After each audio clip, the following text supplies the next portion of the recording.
प्यारे विद्यार्थियों, नमस्कार। स्वागत है आप सभी का एक और नए वीडियो में। प्यारे विद्यार्थियों, आज के इस वीडियो में हम देखेंगे कक्षा 9वीं सामाजिक विज्ञान प्रश्न बैंक के राजनीति विज्ञान विषय के सभी प्रश्न और उनके उत्तर, जिसका कि नाम लोकतांत्रिक राजनीति है। कई विद्यार्थी कमेंट कर रहे थे कि सर लोकतांत्रिक राजनीति विषय के भी प्रश्न और उनके उत्तर बताइए आप। तो आज के इस वीडियो में मैं आप सभी के लिए लेकर हाजिर हो चुका हूँ। आज के इस वीडियो में आपके सामाजिक विज्ञान विषय में जो राजनीति चैप्टर है, यानी कि राजनीति का जो खंड है, उसके सभी पार्ट और उन सभी पार्टों के प्रश्न और उत्तर आज के इस वीडियो में हम देखने वाले हैं। तो चलिए बिना किसी देरी के इस वीडियो को शुरू करते हैं और देखते हैं कि प्रश्न बैंक कक्षा 9वीं सामाजिक विज्ञान विषय के कौन कौन से प्रश्न और उनके उत्तर आपको लिखने हैं। तो चलिए बिना किसी देरी के इस वीडियो को शुरू करते हैं। तो दोस्तों, राजनीति विज्ञान विषय का जो आपका पहला पार्ट होगा वो है लोकतंत्र क्या, लोकतंत्र क्यों। तो पूरा ये पार्ट है दोस्तों, लोकतंत्र क्या क्यों। तो इसके प्रश्न और उनके उत्तर है, आप बराबर इनको देखते चले और नोट करते चले। वीडियो को अंतिम समय तक जरूर देखिएगा दोस्तों। आपके राजनीति विज्ञान विषय के सभी प्रश्न और उत्तर में इस वीडियो में आपको बताने वाला हूं, तो 1 बाय 1 करके आप देखते चले बराबर। तो यहाँ से आप देख सकते हो दोस्तों, लोकतंत्र क्या है। जी हाँ दोस्तों, ये पहला प्रश्न है, लोकतंत्र क्या है। तो शासन का वह रूप है जिसमें शासकों का चुनाव जनता करती है, लोकतंत्र कहलाता है। तो ये लोकतंत्र की परिभाषा है। वयस्क मताधिकार क्या है, ये आपको बताना है। तो दोस्तों, ये पूरा प्रश्न ये और उसका उत्तर है, पूरा आप इसको लिख सकते हो। वयस्क मताधिकार क्या है। तो वयस्क मताधिकार किसे कहते हैं दोस्तों। वयस्क मताधिकार का विचार समानता के विचार पर आधारित है, क्योंकि ये घोषित करता है कि देश के हर नागरिक 18 वर्ष या 18 वर्ष से अधिक आयु के स्त्री हो या पुरुष, किसी भी धर्म, क्षेत्र, रंग, आर्थिक स्तर या जाति कुछ भी क्यों ना हो, एक ही वोट का हकदार है। देश के सभी नागरिकों को अपनी इच्छा से अपने प्रतिनिधि चुनने का अधिकार ही वयस्क मताधिकार कहलाता है। दोस्तों, ये वयस्क मताधिकार है। पूरा आप इसका उत्तर इस प्रकार से दोस्तों लिख सकते हो। इस प्रकार से पूरा प्रश्न और उसका उत्तर आपको लिख लेना है। तो चलिए अब आगे बढ़ते हैं और आगे के प्रश्न और उसके उत्तर भी देख लेते हैं।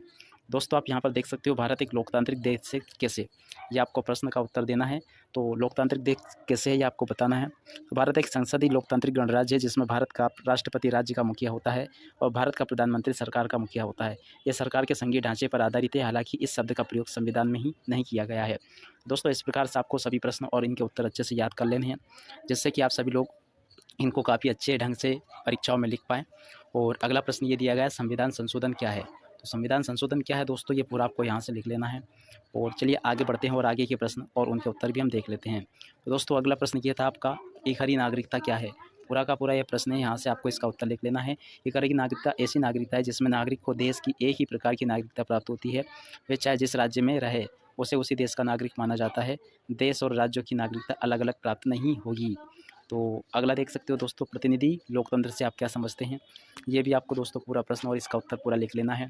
और आगे अगर बात की जाए दोस्तों, तो यहाँ से आप देख सकते हो, लोकतांत्रिक शासन व गैर लोकतांत्रिक शासन में अंतर स्पष्ट करें। लोकतांत्रिक शासन ये है दोस्तों और गैर लोकतांत्रिक शासन ये दिया गया है। तो आपको पूरा दोस्तों इस प्रकार से पूरा इसका प्रश्न और इसका उत्तर आपको नोट कर लेना है, जो कि ये दिया गया है। उम्मीद करता हूँ कि दोस्तों ये पूरा प्रश्न और इसका उत्तर आपने यहाँ से देख लिया होगा और इसको नोट भी कर लिया होगा। और आगे देख सकते हो दोस्तों, इस प्रकार से पूरा आपको इसका उत्तर लिख लेना है। और आगे बढ़ते हैं और आगे प्रश्न का उत्तर भी हम देख लेते हैं। तो अगला प्रश्न ये रहा दोस्तों, आप देख सकते हो, हमें संविधान की आवश्यकता क्यों होती है। तो इस प्रकार से दोस्तों आपको पूरा ये वाला प्रश्न और इसका उत्तर यहाँ से आपको लिख लेना है। तो उम्मीद करता हूँ कि दोस्तों ये प्रश्न और इसका उत्तर भी आपने अच्छे से नोट कर लिया होगा। अब चलिए आगे बढ़ते हैं और आगे प्रश्न का उत्तर भी हम देख लेते हैं।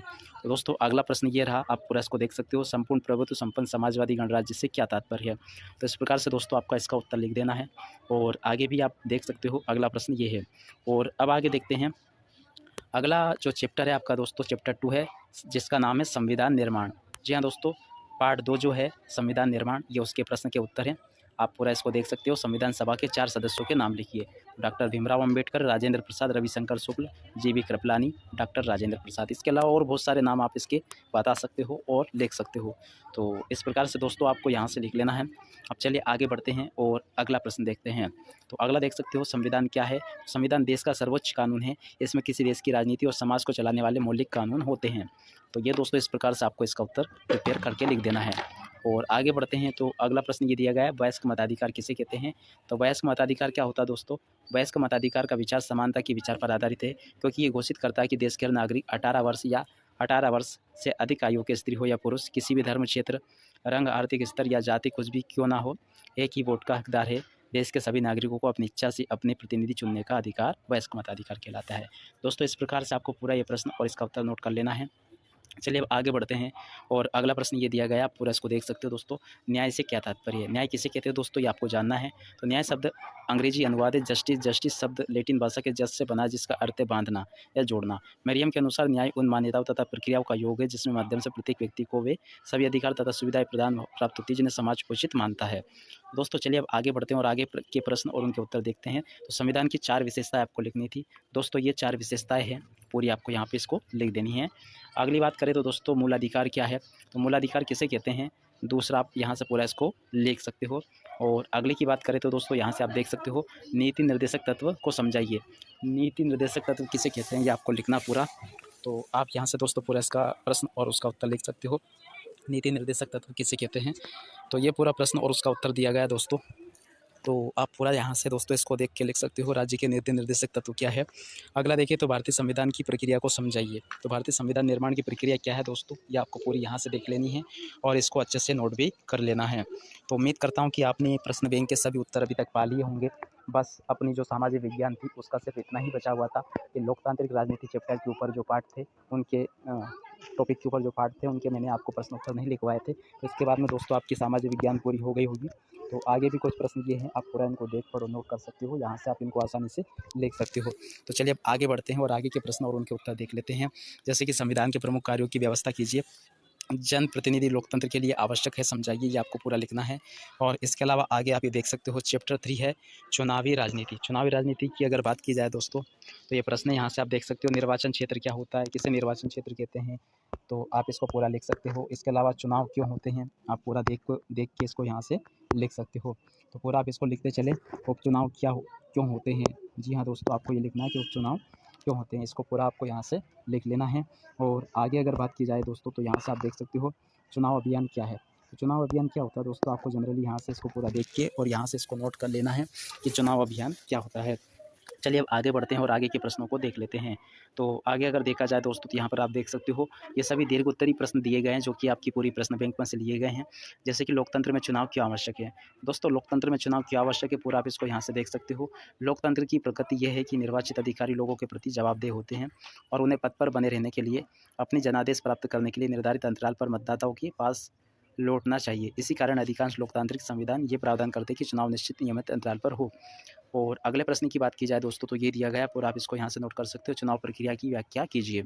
तो आप यहाँ से दोस्तों इसका पूरा उत्तर लिख सकते हो, चुनाव प्रक्रिया क्या है। इसके अलावा अगर आगे देखा जाए दोस्तों तो यहाँ पर आप देख सकते हो चुनाव में लोगों की भागीदारी क्यों आवश्यक होती है। लोगों की भागीदारी चुनाव में क्यों आवश्यक होती है, पूरा आप इसको यहाँ से देख पढ़ो नोट कर सकते हो। तो उम्मीद करता हूँ कि दोस्तों ये प्रश्न और इसका उत्तर भी आपने देख लिया होगा। अब चलिए आगे बढ़ते हैं और आगे आप यहाँ से देख सकते हो चुनाव आयोग की कार्य पद्धति को समझाइए। तो ये दोस्तों चुनाव आयोग की कार्य पद्धति यहाँ पर दी गई है और आप इसको नोट कर सकते हो यहाँ से। और चलिए अब आगे बढ़ते हैं।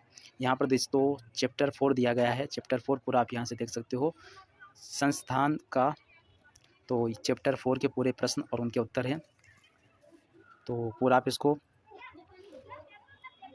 यहाँ से आप इसको नोट कर सकते हैं। कामकाज कार्यपालिका क्या है, तो पूरा आप इसको देखते चलें। कार्यपालिका किसे कहते हैं, व्यक्तियों का ऐसा निकाय जिसके पास देश के संविधान और कानूनों के आधार पर प्रमुख नीति बनाने, फैसले करने और उन्हें लागू करने का अधिकार होता है, उसको क्या कहते हैं। मंत्री कितने प्रकार के होते हैं, तो दोस्तों मंत्री कितने प्रकार के होते हैं ये आपको बताना है।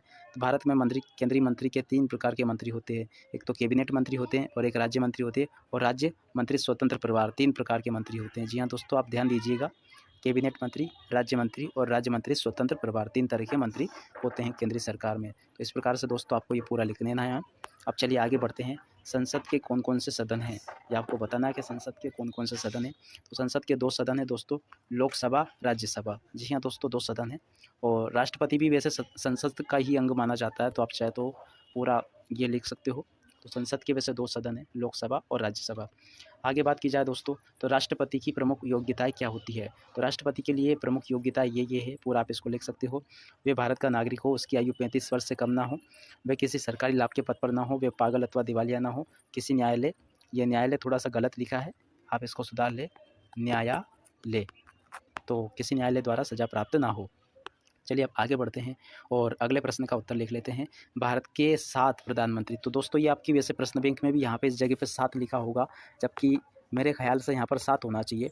तो यहाँ पर आपके प्रश्न बैंक में भी वैसे ही दिया गया है, पर आपको ये प्रश्न कुछ इस प्रकार से लिखना है कि भारत के 7 प्रधानमंत्रियों के नाम लिखिए। तो भारत के 7 प्रधानमंत्री कौन-कौन है दोस्तों? तो सर्वप्रथम अगर क्रम से देखें तो पंडित जवाहरलाल नेहरू, लाल बहादुर शास्त्री और इंदिरा गांधी, और इंदिरा गांधी के बाद में राजीव गांधी। तो 4 तो ये हो गए, इसके अलावा अटल बिहारी, मनमोहन सिंह और नरेंद्र मोदी। तो इस प्रकार से दोस्तों भारत के 7 प्रधानमंत्रियों के नाम आपको यहाँ पर लिख देने हैं। आगे बात की जाए दोस्तों, तो दीर्घ उत्तरी प्रश्नों के उत्तर दीजिए। तो दीर्घ उत्तरी प्रश्नों के उत्तर क्या-क्या है दोस्तों? प्रधानमंत्री के अधिकारों की व्याख्या कीजिए।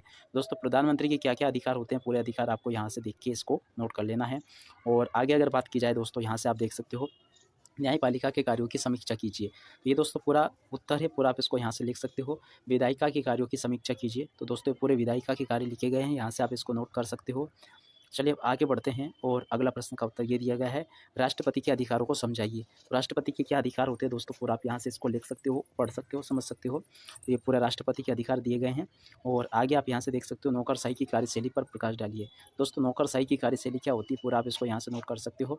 चलिए अब आगे बढ़ते हैं, लोकतांत्रिक अधिकार। तो लोकतांत्रिक अधिकार जो चैप्टर आपका 5 दिया गया है, उसके प्रश्न और उत्तर यहाँ से दिए गए हैं। जैसे कि समानता का अधिकार क्या है, ये आपको बताना है। ये अधिकार सार्वभौमिक रूप से सभी नागरिकों पर लागू होते हैं। सभी प्रकार का पूरा प्रश्न आपको दोस्तों इस प्रकार से यहाँ से आपको लिख लेना है और नोट भी कर लेना है। चलिए अब आगे बढ़ते हैं। तो आगे अगर यहाँ से देखा जाए दोस्तों, तो ये प्रश्न दिया गया है, पूरा आप इसको देख सकते हो। जीने का अधिकार, जीने का अधिकार क्या है दोस्तों, पूरा आप इसको देख सकते हो। संविधान के अनुच्छेद 21 द्वारा गारंटीकृत जीवन का अधिकार प्रत्येक मनुष्य को कम से कम जीवन की न्यूनतम आवश्यकताओं तक पहुँचाने के साथ गरिमापूर्ण जीवन जीने का अधिकार देता है। गरीब व्यक्तियों को खाद्य सुरक्षा प्रदान करने सभी राज्यों को सरकारों का बाध्य कर्तव्य है। तो पूरा आप इसको यहाँ से दोस्तों लिख सकते हो। बंदी प्रत्यक्षीकरण क्या है दोस्तों, तो आपको पूरा इसका उत्तर यहाँ से लिख लेना है। और आगे बात की जाए दोस्तों, तो मानव अधिकार आयोग का क्या कार्य है। तो मानव अधिकार आयोग का क्या कार्य है, यहाँ से दोस्तों इसको पूरा आपको लिख लेना है। और आगे देखते हैं, तो आगे अगर देखा जाए तो दोस्तों ये प्रश्न है, आप पूरा इसको देख सकते हो। अभिव्यक्ति की आज़ादी क्या है। तो उम्मीद करता हूँ कि दोस्तों ये पूरा वीडियो देखने के बाद में आपके सामाजिक विज्ञान के सभी टॉपिक यानी कि सभी खंडों के प्रश्न उत्तर आपके कंप्लीट हो गए होंगे। अगर नहीं हुए हैं तो इस वीडियो के अंत में मैं सभी टॉपिक के एंड स्क्रीन लगा दूंगा, आप वहाँ के ऊपर क्लिक करके भी आप सभी वीडियो देख सकते हो। तो पूरा आप इसको दोस्तों यहाँ से देख ले। इसके अलावा कुछ प्रश्न ये हैं, आप इनको भी यहाँ से देख के पढ़ के नोट कर सकते हो। चलिए अब आगे बढ़ते हैं। तो आगे आप यहाँ से देख सकते हो दोस्तों, अगला प्रश्न ये रहा, पूरा आप इसका उत्तर एक ही बार में पूरा नोट कर सकते हो। तो उम्मीद करता हूँ कि दोस्तों ये पूरा प्रश्न और इसका उत्तर भी आपने नोट कर लिया होगा। अब चलिए इसी क्रम में आगे बढ़ते हैं। और यहाँ पे आप देख सकते हो, विधि के अधिकारों और मौलिक अधिकारों में क्या अंतर है। तो पूरा दोस्तों इस प्रकार से आपको पूरा इसका उत्तर लिख लेना है। और आगे बात करें तो नागरिकों के मौलिक कर्तव्य क्यों जरूरी है। दोस्तों ये पूरा इसका उत्तर है, पूरा आप इसको लिख ले और देख ले। दोस्तों ये था पूरा का पूरा आपका कक्षा 9वीं सामाजिक विज्ञान विषय का राजनीति खंड। जी हाँ दोस्तों, राजनीति खंड में जो लोकतांत्रिक राजनीति है उसके ऊपर जो भी प्रश्न थे, सभी पार्ट थे, उन सभी पार्टों के प्रश्न उत्तर मैंने आपको इस वीडियो में बता दिया। उम्मीद करता हूँ कि आपने पूरा वीडियो देखा होगा और सभी आपकी मदद हो गई होगी, जितना आपको प्रश्न उत्तर वगैरह लिखने थे। पर साथ ही साथ एक रिक्वेस्ट हो रही है कि अगर आपने अभी तक हमारे यूट्यूब चैनल को सब्सक्राइब नहीं किया तो प्लीज़ यार चैनल को सब्सक्राइब करके जरूर जाइएगा। और अगर इसी सामाजिक विज्ञान को और वीडियो देखना है तो यहाँ पे जो आपको इस एंड स्क्रीन नज़र आ रही है, आप उसके ऊपर क्लिक कीजिएगा, बाकी के वीडियो आप यहाँ से देख सकते हो। तो चलिए इसी के साथ में इस वीडियो को समाप्त करते हैं। नमस्कार।